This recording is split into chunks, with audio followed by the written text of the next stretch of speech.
ബഷീറെ, നീ വരാൻ കാത്തിരിക്കായിരുന്നു. എന്താ നിന്റെ ഉദ്ദേശം? 2 മാസമായി ശമ്പളം തന്നിട്ട്. എനിക്ക് ഇവിടെ ഇനി തുടരാൻ പറ്റൂല. നീ തനാതിലെന്നേക്ക്. മിതുക്ക, നിങ്ങ പഴയ ആളല്ലേ? നിങ്ങ ഇങ്ങനെ തുടങ്ങിയ മറ്റുള്ളവർ എന്റെ നെഞ്ചത്തേക്ക് വരില്ലേ? എങ്ങനെ വരാതിരിക്കും?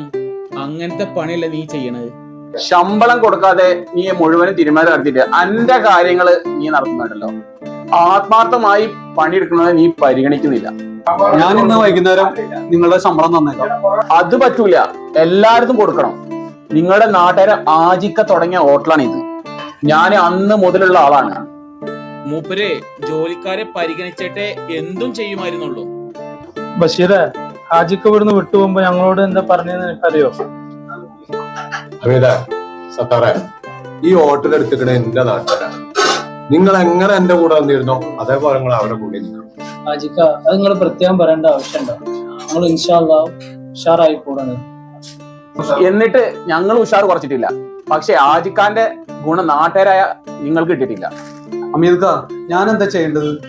ബഷീറെ, അണക്ക് എന്റെ അനിയന്റെ പ്രായമുള്ളൂ. നിന്നോട് എനിക്ക് പ്രത്യേകിച്ച് വിരോധമൊന്നുമില്ല. നിന്റെ നടപടിയോടാണ് എനിക്ക് യോജിപ്പ്.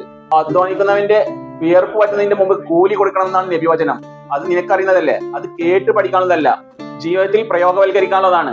അങ്ങനെ നീ ചെയ്താല് നിന്റെ മുഴുവൻ ജീവിതത്തിലും ഇൻഷാ അല്ലാഹ് ബർക്കത്ത് കടന്നു വരുന്നതാണ്. അമീദ്ക്ക, ഇത്രയ്ക്കൊന്നും ഞാൻ ചിന്തിച്ചിട്ടില്ല.